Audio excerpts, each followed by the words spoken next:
मित्रों, मैं आपसे कहानियाँ सुना रहा हूँ जिसमें आपको विचारों की शक्ति पता चल रही है। मैं कुछ और कहानियाँ सुना रहा हूँ जिसमें थॉमस एडिसन के जीवन की है। थॉमस एडिसन को आप सब जानते हैं, बहुत बड़े वैज्ञानिक थे। उन्होंने बिजली के बल्ब का आविष्कार किया था। उसके अलावा और भी बहुत सारे आविष्कार किए थे उन्होंने।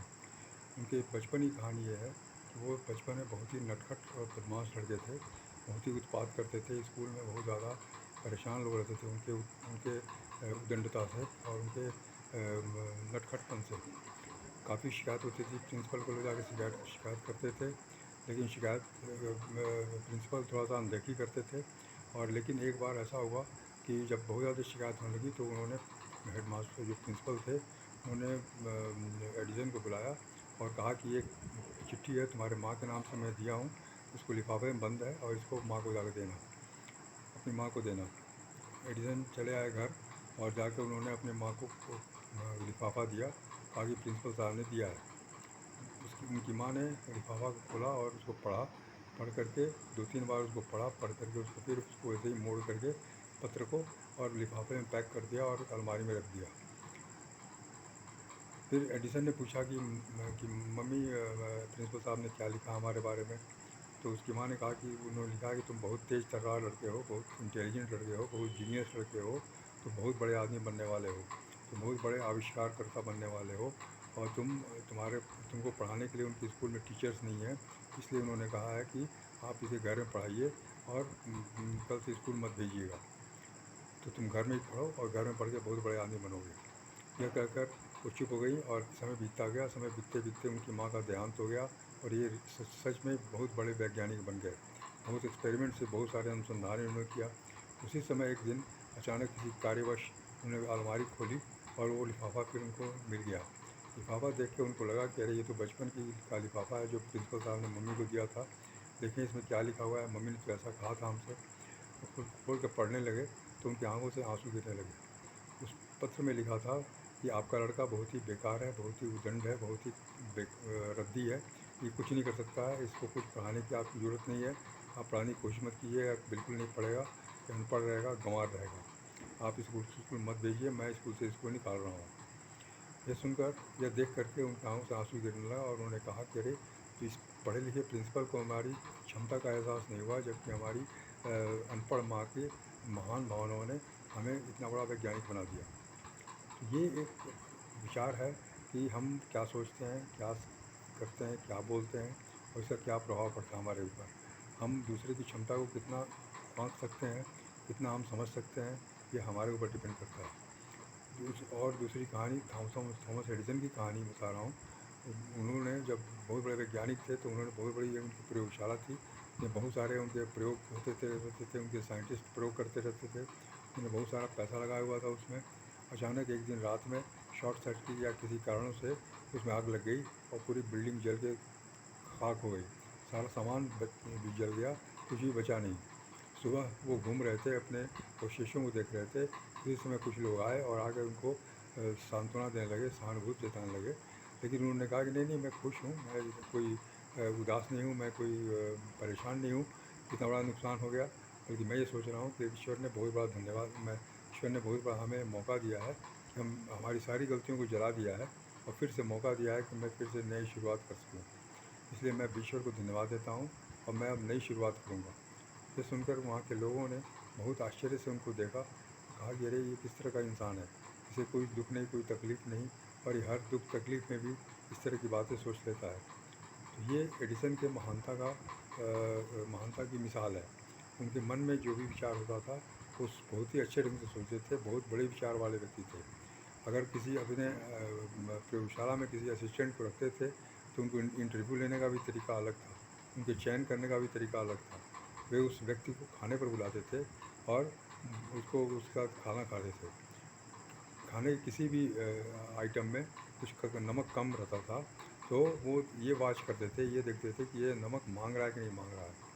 अगर वो नहीं मांगता था तो ये फिर बोलते थे कि इसमें शायद कुछ नमक कम है, आपको नमक चाहिए क्या। तो जब वो बोलते थे तब बोलता था कि नहीं, कि नमक, हाँ नमक कम है, थोड़ी सी नमक चाहिए। तब वो नमक देते थे उनको और नमक मिला के वो खाता था। लेकिन उस व्यक्ति को वो रिजेक्ट कर देते थे, उस व्यक्ति को वो वापस कर देते थे कि तुम्हारे चुनाव नहीं होगा। और जो व्यक्ति तो मांगता था नमक कि इसमें नमक कम है और इसमें नमक हमको चाहिए, और नमक मिला के खाता था, उसको वो चुन लेते थे। क्या कारण था? उनका ये कहना था कि जो आदमी अपने से कुछ चॉइस नहीं कर सकता है, अपने से चूज़ नहीं कर सकता है, वो क्या कर सकता है?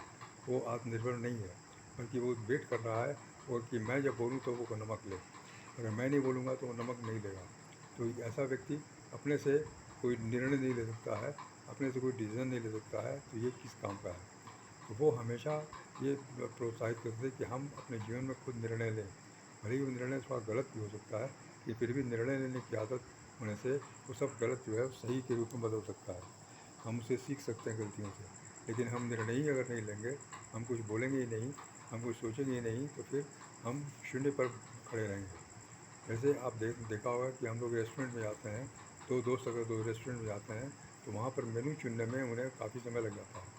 चाय या कॉफ़ी चुनने में भी वो समय लग जाता है। दोनों एक दूसरे पर निर्णय लेने के लिए थोपते रहते, दबाव डालने लगते हैं। तुम जैसा चाहो वैसा मंगा लो। फिर बोलता है नहीं, तुम जैसा चाहो वैसा मंगा लो। इस तरह से भले ही वेटर 3-4 बार आगे चला जाता है, लेकिन हम अपना निर्णय नहीं ले पाते। ये इस कारण है कि हमारे मन में निर्णय लेने की क्षमता डेवलप नहीं हुई, विकसित नहीं हुई।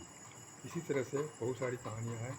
एक और कहानी मैं आपको बताना चाहूँगा कि एक सीनियर एग्जीक्यूटिव था कंपनी का, जो स्टेशन पर आया और ट्रेन पकड़ने जा रहा था। उसमें अचानक एक भिखारी कटोरे में कलम का गुच्छा लेकर बैठा था। वो एग्जीक्यूटिव मुस्कराया और देखा और उसको उठाया और 100 रुपये उसके पेन का गुच्छा उठाया और 100 रुपये का नोट उसके कटोरे में डाल दिया और बोला कि I am the businessman, you are the businessman. उसके बाद बोल के चला गया। ट्रेन चली गई। समय बीतता गया। समय बीतते बीतते 10-12 साल 15 साल हो गए। अचानक जो सीनियर एग्जीक्यूटिव एक बहुत बड़े फंक्शन में गया था, वहाँ अटेंड कर रहा था। अचानक देखा कि एक बहुत ही अच्छे संभ्रांत व्यक्ति उसके पास आए और आकर उन्होंने हाथ मिलाया, विश किया और कहा कि क्या आप मुझे पहचानते हैं? उन्होंने कहा कि नहीं, मैं आपको नहीं पहचानता हूँ।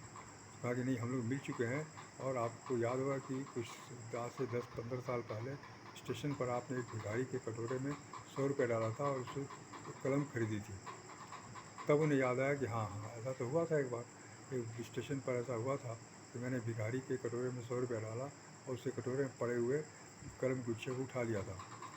कहा कि आपने एक सेंटेंस ही बोला था कि I am the businessman, you are the businessman. तो कहा कि हाँ, ये भी बोला था, लेकिन मैं वही इंसान हूँ जो भीख मांगता था, आज मैं बहुत बड़ा बिजनेसमैन हूँ। क्योंकि आपकी इस सेंटेंस से ही मुझे प्रेरणा मिली और हमने सोचा कि जब मैं बैठे बैठे 100 रुपये की कलम बेच सकता हूँ, तो मैं आगे कोई काम क्यों नहीं कर सकता। इसके बाद मैं छोटे छोटे काम करने लगा और उसके बाद बिज़नेस हमारा बढ़ता गया, बड़े बिज़नेस भी करने लगा और आज मैं इस मुकाम पर पहुँचा हूँ। तो ये आपके कारण हुआ है, इसलिए मैं आपको हार्दिक धन्यवाद देता हूँ। उस व्यक्ति ने, उस सीनियर एग्जीक्यूटिव ने उसको गले लगा लिया और कहा कि अरे, ये तो आपकी बड़ी महानता है कि आप मेरी की बात को आपने सुन लिया और मान लिया। ये तो मैं आपको धन्यवाद देता हूँ कि आपने ऐसा कर लिया। तो कहने का मतलब है कि हम लोग किसको क्या बोलते हैं, कैसे बोलते हैं, ये बहुत सोचने वाली बात है। हम क्या समझते हैं किसी दूसरे व्यक्ति को, कमज़ोर से कमज़ोर व्यक्ति को हम क्या समझते हैं, जो बहुत ही नीचे स्तर का है, उस व्यक्ति को के बारे में हम क्या समझते हैं, ये हमारी सोच पर डिपेंड करता है। हम उसके बारे में बहुत अच्छा भी सोच सकते हैं और बुरा भी सोच सकते हैं। अगर अच्छा सोचेंगे तो वो अच्छा हो सकता है, बुरा सोचेंगे तो वो बुरा तो है ही, वो नीचे गिरा हुआ है। इसलिए ये हमारी सोच का डिपेंड करता है कि हमारी सोच क्या है। तो अपनी सोच को हमको ऊंचा उठाना है, बेहतर करना है, एलिवेट करना है, एनहांस करना है, इम्प्रूव करना है और डेवलप करना है। ये सब हमें करते रहना ताकि हम दूसरों के बारे में भी अच्छा सोच सकें, उसको मदद कर सकें और इस तरह समाज और देश की भलाई हो और हम लोग विकसित हो सकें। धन्यवाद, नमस्कार।